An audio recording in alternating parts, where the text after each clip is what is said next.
All right, everybody, welcome to the DealGen podcast, where we talk to investors, entrepreneurs, and business titans about a wide range of topics and experiences. The DealGen podcast is brought to you by DealGen Partners. DealGen Partners is the leading deal origination service on the market for private equity buyers. DealGen Partners combines their M&A and private equity experience with a proprietary method of multi-channel marketing services that they call the Bird Dog. This unique recipe generates transaction ready deals at an unmatched pace and increases a private equity fund's chances of closing a deal by up to 10x. Reach out to DealGen Partners before you begin searching for your next investment. So, a lot of the time, people will ask me, or I'll hear them talking about, why is so and so doing a podcast? Why are they taking time out of their day to film content? There's so many of them out there. Who's really listening? How are they going to build an audience? I mean, what's the good of doing a podcast if only a few hundred people end up listening to it?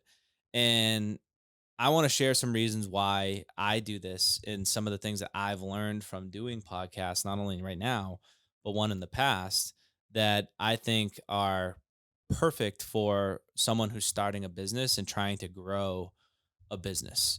So, number one, content creation. I think that right now we're at a period of time where content creators and creators in general probably have the most leverage of anybody when it comes to business and being able to grow. So you think about periods of time in the past where things were being leveraged. So, 200 years ago, it was probably all about manpower, who had enough people and how many people could you have underneath you to steer the ship and to grow your company. So it was power over, a workforce. And then the industrial revolution happened and it became, the highest form of leverage was, who could create the best system, within their organization, maybe the best um, plant or the best manufacturing system, conveyor belt, to speed up their production. And so that was the highest form of leverage. And then, the what happened was obviously software and the internet was created, and that became the highest form of leverage. And now I think what we're starting to see is that content is the highest form of leverage. So you think about what groups like Google are doing with YouTube, and what Disney is doing with their streaming services, and what Netflix and all these groups are doing in order. Amazon, you see all of the biggest companies, all of the most successful companies today are putting a ton of investment and a ton of importance on creating their own content. And so what you're doing when you're podcasting is you're creating your own content. You have a bucket of content that you can share with the world. And so just because right now you might not be getting the viewership or the sponsorship that you want doesn't mean that creating content is not valuable. It's incredibly valuable. You can put your opinions out there to the world. You can use it to create, a vision of what you want to do. You can always go back. You can create a bucket of content and dip back into it in the future. Maybe you test things and you figure out, hey, what got the most views? All right, well, I'm going to go and either use that again 6 months from now, a year from now, or I'm going to create more videos and content and podcasts like that one because it's growing. So it's very much in line with the growth of a business and the growth of you as a business owner and entrepreneur, and in creating content, getting out there, growing in public, making growing some part of growing in public is, having yourself accountable. You get on here, you talk about things that you're trying to do, talk about things that you want to do. And if you're putting that out to the world, the world kind of holds you accountable to doing those things. And so whether or not you end up accomplishing everything you want to do is one thing, but having that accountability and is also a big reason that I found personally, to continue to do stuff like this. So content creation is number one. I think number two is networking. I think that the best way to meet new people is by getting to know them personally first, and so one thing I've found when it comes to if I wanted to go meet somebody, it's people are busy. It's hard to get on someone's calendar. But if you come to them and, say, hey, I'd love to grab 15 minutes of your time um, to have a conversation about what I do, chances are that's going to fall on deaf ears. But if you come to them and say, "Hey, I do a podcast. I'd love to have you on and talk about what you do." Well, that's a whole different ask. You know what I mean? And it's allowed me to open doors to be able to talk to a number of different people that if I just wanted to go to them to talk about how we could do business together, we would have never gotten on the phone. But because I went to them and asked them um, to give them something, it was one of those things where we were able to get on the phone. And then, you get to meet all sorts of new people and hear about what they're doing, hear about not only their stories and their background, but what they're doing in their business and what they've done over the course of their business to grow personally and professionally.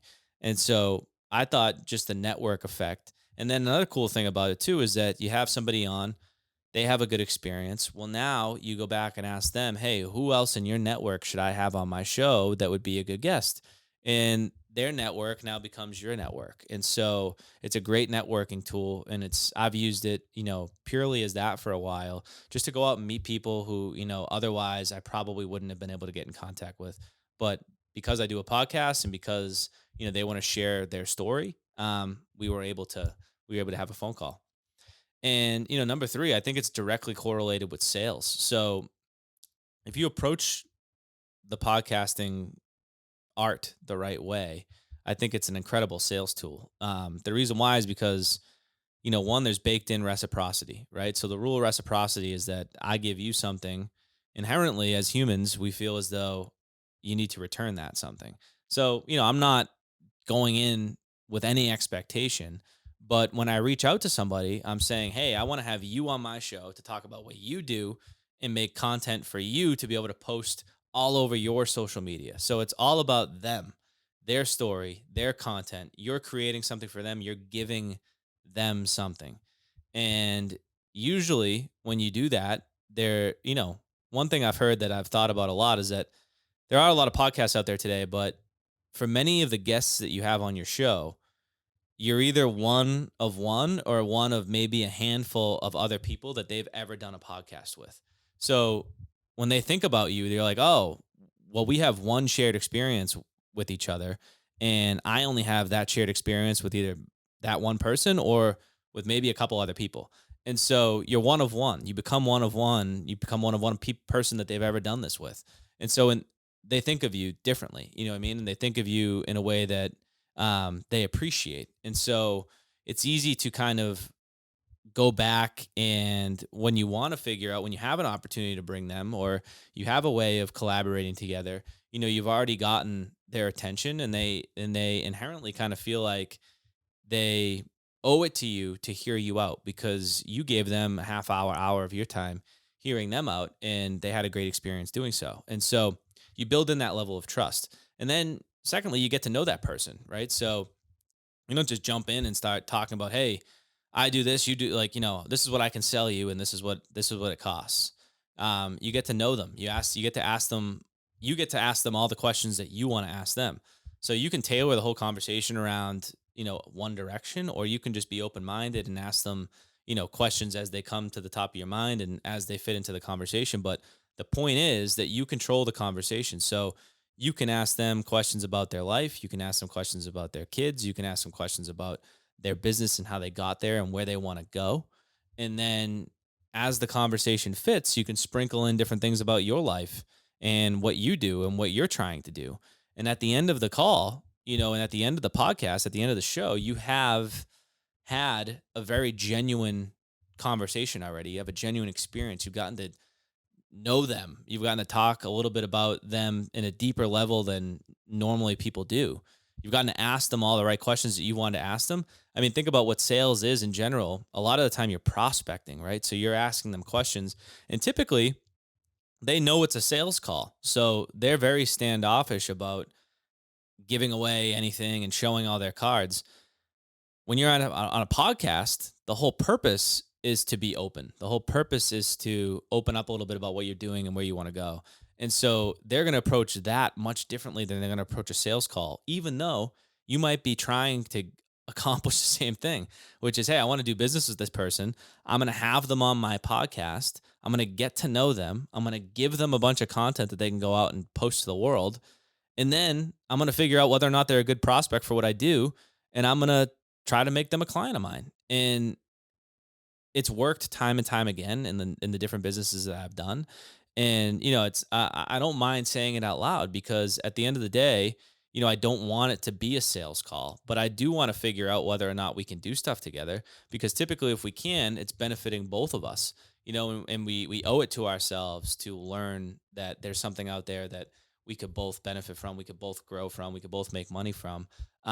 So I like to take it as, to recap a little bit. One, creating content I think is as important now as it's ever been. It's only going to get more important. Two, networking is, it's done wonders for my life, but it's also one of those things where you can expand your network beyond just your location too. You can talk to people in different countries, different states, and then you could talk to their friends who want to be on the podcast that are in different countries and different states.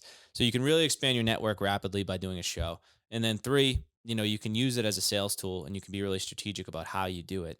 And if you want to, get in touch with a big prospect, uh, I've never asked them, I've never had a better offer to them than, hey, do you want to be on my podcast? Um, it just gets so much better a response than, hey, this is what I do. You should talk to me about it. It's the best sales email that you can send, and it's probably the best tool that you can use in order to get to know somebody and make sure that they are, in fact, a good prospect for you. Not only are you potentially a good prospect for them. So I wanted to share those things because there is a lot of confusion sometimes around why people are doing podcasts, why people are creating videos, why people are putting stuff out to the world.